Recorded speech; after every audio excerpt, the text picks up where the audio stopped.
네, 반갑습니다. 오늘의 시장을 먼저 한번 간략하게 한번 살펴보죠. 오늘은 코스피 같은 경우에는 일단 기간이 순매수 했는데 일단 이 저점에서 지금 현재 반등하는 모습은 보여주는 것 같습니다. 그래서 일단 현재 가지고 있는 포트폴리오나 이런 부분에서 좀 더 이제 홀딩을 하거나 아니면 좀 더 추가로 매수해도 되지 않을까라는 생각이 들 정도로 일단 지금 저점에서 일단 반등을 해주고 있고요. 코스닥 특별히 이제 코스피보다는 코스닥 같은 경우에는 오늘 사실은 외국인 수급도 들어오면서 좀 더 긍정적이지 아니었나 라는 생각이 드네요. 일단 어제의 하락에 대해서 일단 반 정도밖에 일단 상승을 못했지만 아무튼 크게 일단 지금 떨어지지도 않는 어떤 저항대라고 해야 되나 일정 부분을 지금 이제 계속 유지하고 있기 때문에 언젠가는 일단 거래량이 실리면서 수급이 들어온 날 아마 이걸 뚫고 가지 않을까라는 생각이 드네요. 시장 자체로 보면 지금 수급이 그렇게 이제 긍정적으로 이제 보이지는 않습니다. 하지만 일단 지금 섹터별 일단 수급을 한번 살펴보면 지금 코스피 같은 경우에는 일단 지금 중형주와 소형주 쪽에 다시 이제 또 집중적으로 일단 수급이 보이는 듯한 어떤 부분이 보이고, 특별히 이제 음식료품에 이렇게 이제 크진 않지만 일단 수급이 들어오는 것으로 확인이 되고 있습니다. 그리고 지금 화학 쪽은 계속해서 긍정적으로 보여지고요. 근데 이제 의약품 같은 경우에는 저번 주 금요일부터 시작해서 지금 목요일이죠. 거의 목요일부터 시작해서 지금 계속해서 양 매도세가 나오기 때문에 좀 이쪽에 대한 부분은 당분간 일단 매수 금지가 유지돼야 되겠고, 그 다음에 혹시 포트폴리오를 가지고 계신 분들은 이 부분에서 일단 지금 의약품이 다들 이제 몇 번 말씀드렸다시피 일단 3월달하고 4월달, 5월달 이렇게 계속 연속해서 일단 어느 정도 이벤트가 잡혔기 때문에 또 어느 정도 또 반등의 어떤 그런 부분이 나오지 않을까라는 생각도 듭니다. 하지만 일단 시간이 좀 걸리겠죠. 그래서 일단 지금 포트폴리오 가지고 계시고 그다음에 아직 차익 실현을 못하신 분들은 굳이 지금 현재 팔아야 될 이유는 없을 것 같아요. 좀 더 홀딩하고 있다가 나중에 이제 기회가 되면 아마 가지고 있는 부분에 대해서 일단 포트폴리오에 대해서 어느 정도 또 이익을 줄 수 있는 기회가 올 수도 있기 때문에 일단 천천히 일단 생각해 보는 게 좋을 것 같고, 철강금속도 지금 현재 외국인 수급이 꾸준하게 들어오고 있고 이제 긍정적으로 보입니다. 기계류 같은 경우에는 이제 최근에 이제 한 2, 3일 동안 순수하게 외국인이 매수를 해줬기 때문에 아무래도 일단 이쪽도 지금 좀 긍정적인 눈으로 일단 바라봐야 될 것 같고, 전기전자 같은 경우에는 지금 현재 기관은 들어오지만 외국인의 매수세가 상당히 크다 보니까 일단 지금 수급 자체는 일단 좋지 않습니다. 그래서 당분간 일단 조심을 해야 될 부분이 있다고 생각이 되고, 운수장비는 괜찮아 보이고요. 그 다음에 유통업도 그렇고요. 그쵸? 그 다음에 건설업 같은 경우에는 지금 좀 더 봐야 될 부분이 이제 기관하고 외국인하고 일단 서로 간의 어떤 수급이 들어오는 시점이 엇박자를 내다 보니까 일단 그렇게 힘을 받고 있는 그런 시점은 아니에요. 일단 지금 본다 그러면 일단 이거는 거의 지금 건설업은 기관 쪽에서 많이 이제 끌고 있는데 아직은 우리가 접근할 부분은 아니다 라는 생각이 들고요. 차라리 이제 증권 쪽이나 그 다음에 서비스업 이렇게 되겠죠. 그리고 이제 코스닥 같은 경우에는 일단 오늘 수급 좋은데 일단 기관이 좀 팔고 나갔지만 외국인이 좀 많이 들어왔는데, 일단 전반적으로 본다 그러면 일단은 여기 오락문화가 이제 긍정적인 포션으로 수급이 이제 유지되기 시작했다. 그 말은 이제 오락문화에 있는 섹터를 이제 어느 정도 우리가 담아두기 시작해야 되지 않을까. 일단 지금 기억나실지 모르겠지만 오락문화가 한동안 이제 수급이 나빠지면서 우리가 매도를 차익 실현을 한 부분이 좀 있는데, 이 오락문화가 일단 그렇다고 해서 이 오락문화 섹터가 한번 차익 실현했다 해서 영원히 이제 그러면 이 섹터를 돌아보지 않는다가 아니라 이 섹터에 대해서 지금 이렇게 오늘과 같이 이렇게 수급이 확인되고 어느 정도 안정성이 유지되는 이렇게 확인이 되면 다시 이게 또 올라갈 수 있는 부분이 충분히 있기 때문에 항상 만약에 이제 포트폴리오를 그때 만약에 오락문화를 차익 실현 못하고 계속 홀딩하고 계셨던 분이면 이제서야 이제 다시 추가 매수를 통해서 단가를 낮출 수 있는 그런 기회가 온 거예요. 그렇죠? 아마 이제 그게 저번 주 금요일 날이나 이렇게 좀 했다면 아무래도 좀 더 나았겠지만 어쨌든 뭐 그렇게 진행을 하는 거죠.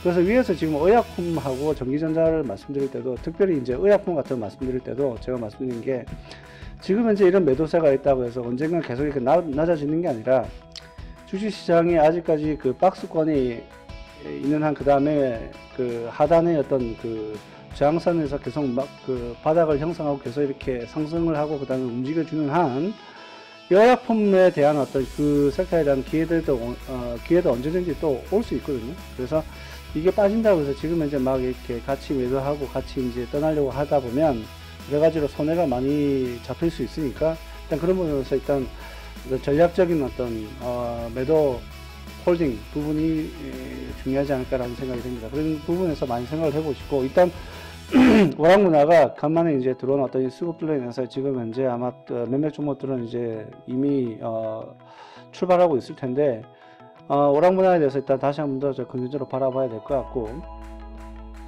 그 다음에 그 IT 소프트웨어 서비스하고 IT 하드웨어 쪽을 우리가 그 중심적으로 봤는데 일단 IT 하드웨어 소프트웨어하고 하드웨어 일단 좀 약간 그 수급 자체 그 일정하지는 않지만 그래도 이제 우리가 관심에 둬야 되겠다라는 생각이 계속 듭니다. 아직까지는 유효하다고 볼 수 있겠습니다. 그 다음에 위에서는 코스피에서는 의약품이 이제 어느 정도 수급의 불안정으로 인해서 좀 약간 매도를 시그널을 내고 있지만 오히려 이 코스닥의 제약 쪽은 이미 그 외국인이 먼저 들어오고 있어요. 그래서 아마 이게 지금 현재 제약 쪽, 그리고 코스닥의 제약 쪽은 지금 외국인이 매수를 하면서 아마 바닥을 형성하지 않나, 아니면 추가 반등의 기회를 보지 않나, 라는 어떤 생각이 듭니다. 그래서, 제약이 먼저 가고 나면 아마 이 의약품도 따라오지 않을까, 라는 생각이 좀 드네요. 예. 그래서 일단 조심스럽게 제약도, 봐야 될 것 같고요. 그 다음에 기계 장비, 위에서 기계가 있었는데, 기계 장비도 일단, 이분은 뭐, 일단 선택적으로 일단 그 수급 자체는 유효하다고 볼 수 있겠습니다. 그리고 이제 반도체 및 IT 부품은, 반도체보다 IT 부품 쪽이 오히려 또 유망해 보이고요. 그래서 일단 전반적으로 이 섹터가 기존에 이제 수급이 나가던 부분이 다시 들어오기 시작하고, 기존에 들어오는 부분이 또 약간 수급이 빠져나가는 그런 어떤 그 순환 장세 뭐라는 어떤 그런 부분이 보이는 것 같아요. 그래서 아마 그렇게 이제 우리가 따라가면서 거래를 해야 되지 않을까. 그리고 이제 거기에 대한 어떤 지금 이제 장세를 일단 보시면 이거는 이제 좀 더 이제 제가 그 세분화시켜서 했는데 일단 지금 현재 그 전반적인 어떤 수급의 그 외인 기관 개인 매도에 대한 어떤 그런 수급적으로 봤을 때는 지금 현재 여기 이 노란색으로 이렇게 하이라이트 된 그러니까 코스닥이 좀 더 코스피가 유명해 보이고 코스닥은 아직까지 이제 선택적으로 일단 유명하다고 볼 수 있겠습니다. 그래서 지금 현재 이 표시된 부분을 일단 잘 유심히 보시고 그 다음에 앞에서도 우리가 이제 의약품이나 이제 제약 부분은 좀 제약품은 괜찮지만 의약품은 좀 조심스럽다라고 말씀드렸는데 일단 그런 부분을 일단 유의해가면서 일단 이 시장에 접근을 해보는 게 어떨까라는 생각이 듭니다. 그리고 일단 이 부분에서 제가 한번 카트를 해놓고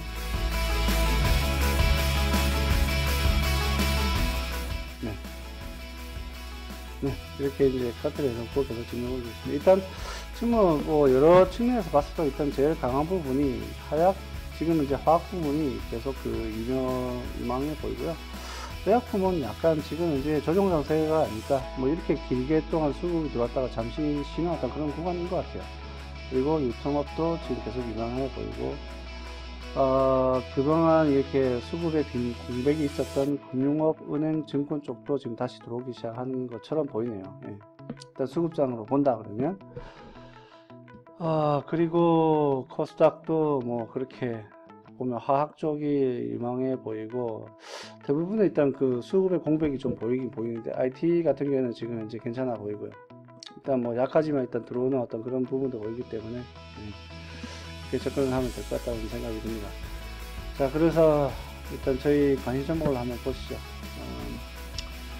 그 외인 매수세로 본 어떤 관심 종목들은 일단 오늘은 뭐 크게 많이 나오지는 않지만 일단 이 정도 종목이 나왔는데, 지금 아마 그 시장에서 가장 핫하게 지금 이제 보여지는 그런 종목들이 아닐까라는 생각이 듭니다. 또 특별히 호텔 신라 같은 경우는 최근에 이제 중국의 그 타이거들의 어떤 그 중국인들의 다시 이제 들어온다고 하면서부터 일단 약간 또 수급도 좋아지고, 그 전부터 이미 좋아지기 시작했지만 일단 지금 확실하게 달라지는 모양이 보이고, 그 다음에 아모레 퍼시픽 같은 경우에는 마찬가지죠. 중국 그 관련돼서. 그렇죠. 그 다음에 아난티도 계속해서 일단 좋아 보입니다. 그리고 신세계도 마찬가지고요. 그렇죠.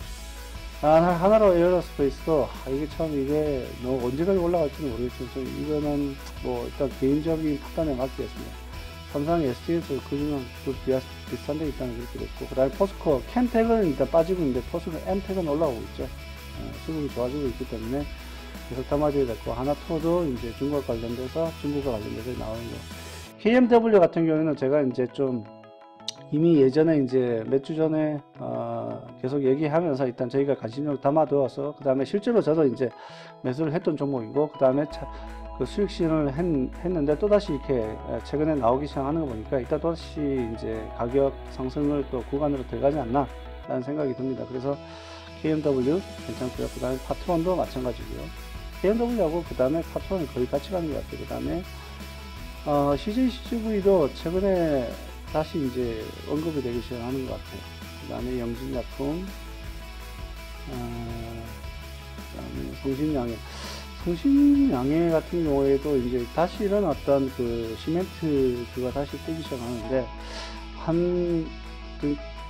며칠 전에는 지금 그 해영건설도 나왔었고, 하여튼 이런 어떤 건설과 관련돼서 우리나라 이제 지금 현재 그 재정 조기 집행에 관련된 어떤 그런 부분들, 그 다음에 신도시 관련된 거, 그 다음에 인프라의 개발에 관련된 부분이 다시 나오지 않을까라는 생각이 듭니다. 그래서 미리 잡아두는 것도 나쁘지 않겠다라는 생각이 드네요. 그다음에 오뚜기 같은 경우는 내수주죠. 근데 뭐 이것도 뭐 괜찮고요. 그 다음에 경농 농업주인데 뭐 이것도 계속해서 수급이 들어오고 있습니다. 뭐 나쁘진 않은 것 같아요. 그 다음에 일신석재도 이건 좀 약간 들어보시죠. 이게 참 무거운 종목인데, 또 이게 큰 변동성 없이 아마 지금쯤 이렇게 조금씩 들어 올리고 있을 겁니다. 항공우주도 괜찮아 보이고요. 그 다음에 넷마블, 이게 IT 소프트웨어 쪽인데, 뭐 그쪽 섹터 자체는 일단 크게 없는데 이 개별주에 이렇게 집중하는 부분이 있는 것 같아요. 넷마블 같은 경우도 많이 떨어져 있죠 지금. 그래서 이제 그러다 보니까 아마 들어온 것 같은데, 외국인들이 이렇게 수급을 많이 집어넣는데 600억 가량 최고 많이 들어가 있는, 현재는 한 680억까지 들어가 있는데, 기관도 이걸 같이 사준다 그러면 사실은 이제 외국인이 지금 이제 바로 이 손해보고 팔 이유는 없겠죠. 그 기관이 좀 좋아지길 기다리시면서 아마 상황을 보는 것 같아요. 그 다음에 오스만도 괜찮고요. 뭐 이 지주업체인데 GS도 상당히 많이 들어오는데, 일단 이 종목도 무겁습니다. 근데 돈을 많이 분들은 이런 부분, 그 다음에 항공우주, 뭐 오뚜기, 뭐 이런 큰 종목들을 담아두는 게 포트폴리오 차원에서, 유지 차원에서 좋겠죠. 그 다음에 테스나 좋아 보이고요. 노바렉스도 괜찮고요. 젠백스 괜찮습니다. NH 엔터테인 계속 수급이 들어오고 있고 꾸준하게 보이고, 하나케미칼도 마찬가지고요. 그 다음에 농심주도 마찬가지. 이건 좀 포트폴리오 큰 대형주 위주의 어떤 그런 포트폴리오 구성하실 분들은 이런 거 보시고, FCC 3이 괜찮아 보이고요.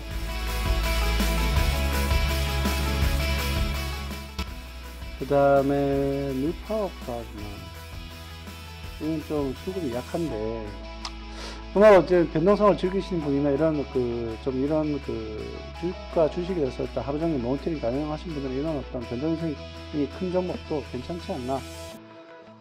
근데 그게 안 되고 전업도 안 되고 일단 이렇게 보실 수 없는 분들은 이런 부분은 좀 위험합니다. 하지만 괜찮습니다. 이게 변동성이 있기 때문에. 한글과 컴퓨터도 그렇고. 예, 뭐 이렇게 봐야 될 것 같아요. 그래서 일단 뭐 큰 어떤 흐름에서 보면은 지금 이제 여러모로 뭐 일단 섹터와 상관없이 개별주들이 지금 움직이지 않나라는 생각이 들 정도로 그렇게 많이 보이고요. 일단 뭐 그런 부분에서 일단 우리가 유의하면서, 또 그렇다고 해서 또 너무 또 이게 올라가는 종목을 막 쫓아다니다 보면 사실은 또 이게 소멸날 가능성이 많기 때문에 항상 전략적으로 어떤 종목을 가지고 있다고 쳤을 때, 아까 지금 앞에서 제가 말씀드린 것처럼 여기에서 이 상태에서 말씀드린 것처럼 의약품이 지금 현재 나쁘지는 않아요, 원래는. 근데 이제 지금 섹터의 이제 수급이 나빠졌기 때문에 일단 전반적으로 일단 빠지고 있는 부분인데, 그렇다고 해서 여기가 문제가 있거나 이렇게 되는 게 아니라 사실은 1, 2주 이후에 또 어떻게 달라질지 모르는 부분이 있기 때문에 항상 이런 어떤 포트폴리오를 가지고 있다 해서 만약에 내가 좀 요번에 좀 실현할 어떤 부분 기회를 놓쳤다고 해서 실망할 필요는 없어요. 그래서 이제 언젠간 돌아올 겁니다. 그럼 이런 인내심과 그 다음에 느긋함을 가지고 있다면 분명히 이 손해를 보지 않고 항상 이득으로 정찰되는 어떤 그런 수익 실현이 가능할 거라고 생각이 되거든요. 항상 이런 어떤 섹터를 보는 이유가, 다시 말씀드리지만 어떤 섹터에 돈이 들고 그 다음에 어떤 개별 종목을 내가 유심히 봐야 되는지, 어떤 게 강한지 뭐 이렇게 보기 위한 어떤 그런 부분이지, 이걸 뭐 분석을 해서 뭐 내가 이걸 알고 있다 저걸 알고 있다 이렇게 알미 중요한 게 아니라 내가 그걸 어떻게 활용하느냐가 중요하다는 거죠. 그래서 일단 오늘 이 관심 종목들을 좀 찾아봤는데, 이게 뭐 항상 100% 옳다고 항상 말씀드리진 않죠. 일단 그러지만 우리가 이런 어떤 종목을 이렇게 필터아웃해서 4,000 종목이 넘는 이런 시장에서 우리가 가질 수 있는 종목을 이렇게 좁혀 나가다 보면 분명히 좋은 종목들, 수급도 있고, 그 다음에 지금 현재 섹터별로 들어오는 종목들, 그 다음에 이 차트를 봤을 때 뭐 좋은 종목들, 이런 것도 분명히 찾아낼 수 있기 때문에 항상 여러 가지 부분에서 확률을 높여가는 그런 투자가 되면은 아무래도 일단 더더욱 수익을 낼 수 있는 그런 시장이 되지 않을까, 투자가 되지 않을까라는 생각이 듭니다. 이게 몰고 모이다 보면 언젠가는 그게 복리의식으로 계속 근데 일단 지금 좀 시간이 뭐 남아서 뭐 그렇지만 어차피 제가 볼 때는 이게 아마 이 복리라는 이 느낌을 계속 이게 우리가 우리 투자에 한번 곰곰이 생각해서 이걸 적용을 시켜야 될 부분인 것 같아요. 복리라는 부분이 뭐냐면, 우리가 처음에 이제 주식을 시작할 때 만약에 내가 100원이 있을 때 일부 이제 포트폴리오 통해서 한 10분의 1을 10%를 이제 하나의 종목에 투자를 해가지고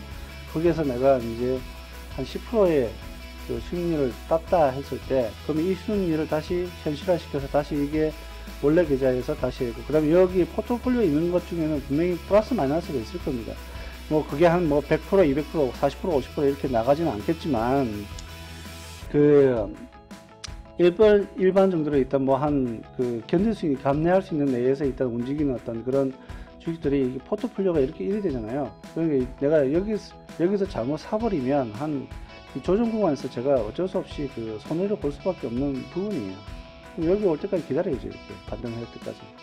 여기 오면 이제 분할매수에서 또 단가 낮추다 보면 쉽게 이제 또 수익을 낼 수 있고, 하여튼 그런 부분이다 보니까 이런 어떤 하나의 종목에서 실현하면 다시 이렇게 넣고, 그 다음에 그게 또 다른 종목에 또 여기에 이렇게 하루에도 뭐 적어도 한 2, 30개, 그 다음에 마케팅 60개 중에서 내가 좋아하는 뭐 4, 5개 종목을 항상 뽑아낼 수 있는 부분이잖아요. 4, 5개 종목에다가 다시 분배를 해서 다시 씨앗을 심듯이 이렇게 다시 투자를 하는 거죠, 재투자. 그리고 나서 또 여기에서 어느 정도 여기에서 10% 이상 넘어가는 어떤 그런 종목 중에서 일부 이거는 이제 좀 약간 이런 하락기가 아니라 이렇게 일부 가격 조정 받을 수 있는 이런 그러니까 이런 부분이 있다 이러면 여기에서 가격 잘 실현해서 다시 이제 이걸 다시 매수하고 또 다시 다른 종목에다가 또 매입하는, 그렇게 계속 돌리다 보면 이게 뭐 은행에 풍차 돌리는 어떤 계좌처럼 계좌 풍차 돌리기처럼 이렇게 계속 풀어나갈 수밖에 없는 그런 상황이에요. 근데 이제 다른 사람이 팔 때 내가 같이 팔고 이러면 항상 손이 나다 보면 이 원금 자체가 항상 쪼그라들기 때문에, 그러다 보면 돈을 모을 수 있는 기회가 없어지는 거죠. 그래서 오늘 이 말씀드린 이 부분 있죠. 이 전략적인 부분. 이게 이제 제가 이런 그 관심 종목을 말씀드리고, 그 다음에 어떤 부분이 좋은지, 그 다음에 왜 제가 이제 항상 그 방송, 그러니까 유튜브를 통해서 10%라고 하는 어떤 그런 부분을 왜 쓰는지에 대해서 생각해 보시면, 지금 현재 제가 말씀드린 이 부분이 그 모델입니다. 그래서 잘 생각해 보시고, 이런 전략이 맞다고 싶으면 자기 한번 본 스스로도 한번 적용해 보는 게 어떨까라는 생각이 듭니다. 예, 어쨌든 뭐 오늘 수고 많으셨고요. 뭐 내일도 성공 투자 되시고, 그 다음에 항상 시장을 떠나는 게 아니라 시장을 이렇게 같이 가면서 투자를 계속 해야 되는 게 맞는 거라고 생각됩니다. 예, 내일 뵙겠습니다. 감사합니다.